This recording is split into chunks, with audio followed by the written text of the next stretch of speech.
Okay, let's take a look at how to put together the Advent calendar. Now it is quite a lengthy process, so this video is quite heavily edited, but hopefully I've covered all the key points. I'm actually starting with the doors, and basically you've got 3 panels. 2 will fit in the centres between the score lines, and the third one to the right that you saw me pointing to will butt up against the far edge. Then you will basically glue and fold over so that you've got nice strong doors. And next up we're going to take a look at the actual box itself. So you've got 2 side pieces with these dashed lines and arrow points at the end of them, and then a top and bottom piece that you will need to stick one of the panels to. There's a little arrowhead which basically points to either the top or the bottom. If you start out and you end up putting the top at the bottom or the bottom at the top, it doesn't matter, but basically it does need to be either the top or the bottom. There are also 3 dashed lines here which you might want to go over with a pencil or a pen just so they're more visible, and these will help you line up the vertical spaces or dividers. First up, I'm going to attach the sides, so I'll glue the small flap. That's on the left here, but it could be the right depending on which you start with. And then I'm basically going to turn over the back panel and introduce that to the side edge, making sure that it lines up perfectly as possible with that dashed score line on the side panel.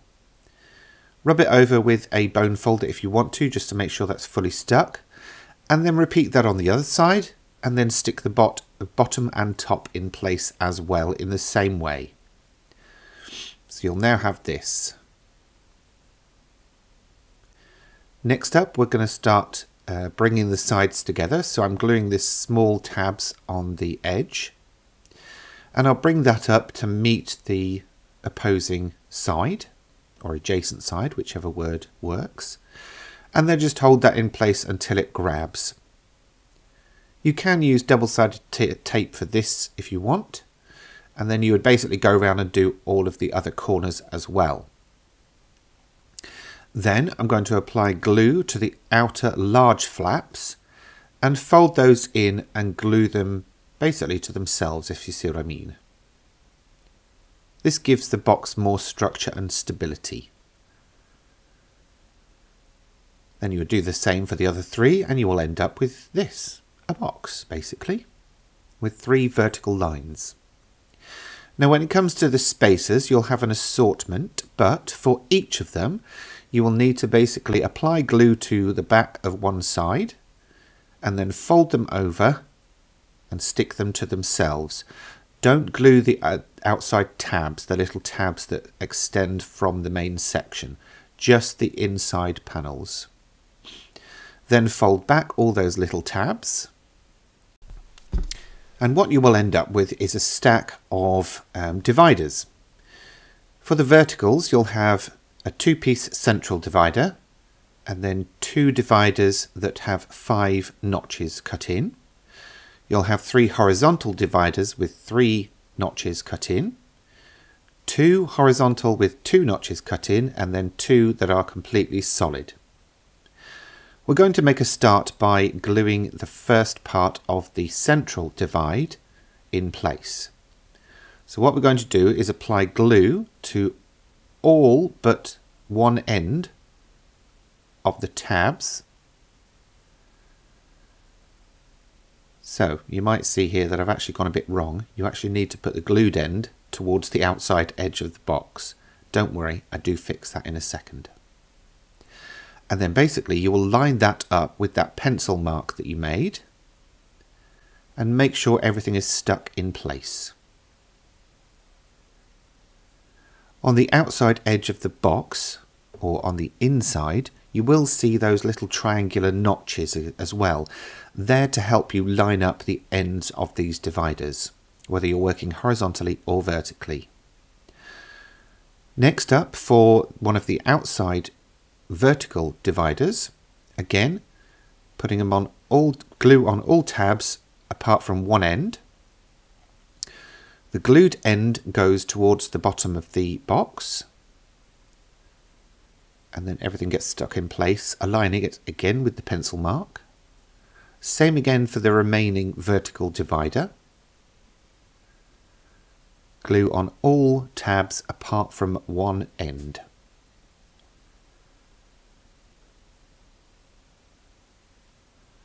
And again, put the glued end up against the bottom of the box. Line it up with that pencil mark. Take your time, and this is why I like to use glue for this one, just because you've got a bit of wiggle time and you can adjust things and move it around. Make sure all the bottom tabs are stuck in place. Each of these dividers, by the way, will help stabilize the box as well. And as you insert the horizontal ones, it will become much more solid. Now, we are going to need one of the horizontal dividers that's got the 3 notches cut in. We'll fold back all of those flaps, and then we're going to apply glue to all of them this time. And then we'll basically slot it in the bottom row and make sure everything's glued in place. So let's get some glue on. I hope I could work this fast in real life, but I can't. So slide that down until it's fully down, and then again using those arrowhead notches on the side of the box, you can line up the point where that joins the side.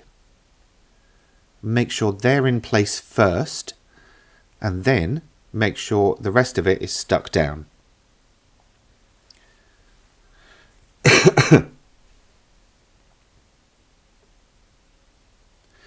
The next shelf or divider again is one with 3 notches in it, and you would fit that in the same way. Then again, another one with 3 notches in it. Glue that in the same way. And then for the next one, we've only got 2 notches in. So let me take a moment to show you how this one works. Gluing of this particular part goes in the same way, but we also need to glue onto the tabs that it will sit onto, as you see me doing there. And then you would again just slot that down and make sure everything's stuck in place. For the next one, again, we've got the 2 tabs, but this time around you've got no shelf to stick it to, so it's fine, just go ahead. For the next shelf up, we're going to draw a line that extends from the back to the front of the shelf in the center, and then we're going to stick that small vertical divider onto the shelf before we put it into the box. This way it's not super fiddly and you can get to the back of all the bits you need to. So again, apply glue to all the tabs, and then you would slot it in exactly the same way, making sure that everything lines up with all those markings on the edge, and of course making sure to glue the tabs that the shelf will sit onto.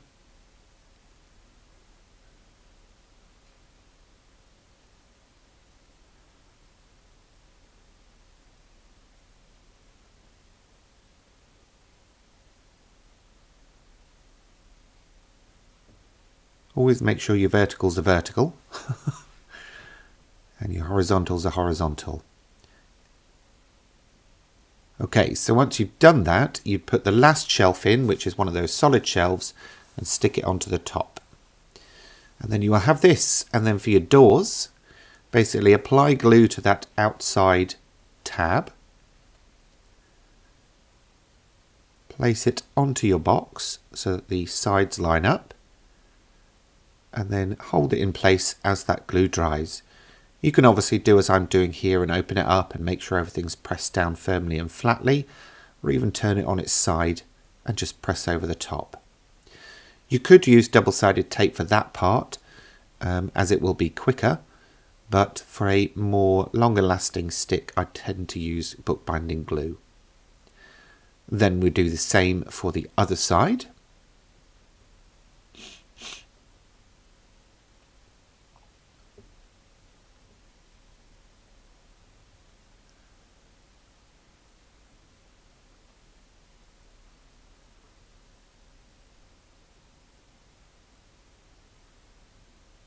And there we have our doors in place. So next up I'll show you the drawers, and it's the same process for every single drawer. Stick the decorative panel in place, then weed all of the weeding boxes away from the numbers. Lift them up and transfer them over with transfer tape using a consistent method. So I've used the edges of the transfer tape there to help me line that up with the decorative panel. You can obviously position them where you want them to be. Just use the same consistent styling across all of it for that slightly more professional look. Now I'm basically running over all of the score lines with a fine tipped stylus and a ruler, and then I'm just basically folding all of those over and unfolding as well. Next, I'm applying glue to the edges here of those bits so that where the tabs come into contact with that card, they will in fact stick, or you could apply it to the small tabs instead, if that makes more sense for you. Glue those tabs to their opposing edges or adjacent edges, and then repeat that for the other end. So I'm working front to back here. You could work back to front. It's entirely up to you. And you might recognize this process from the box that we made earlier in this video.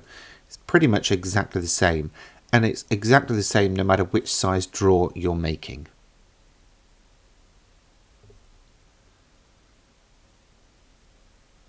Finally, again, to give the drawers some structure and stability, I'm just folding in and gluing down those large tabs on the outside edges.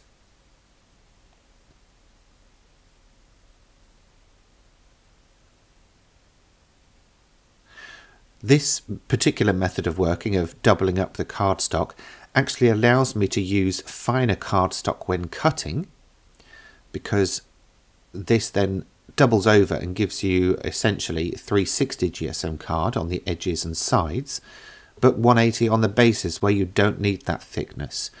So there's some benefits to this. One is that those dashed score lines don't stand out so prominently, and it means you can have more cardstock involved.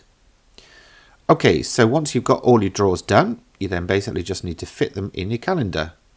Work them in whatever way you want. The small boxes can be juggled around and in whatever numerical order you want.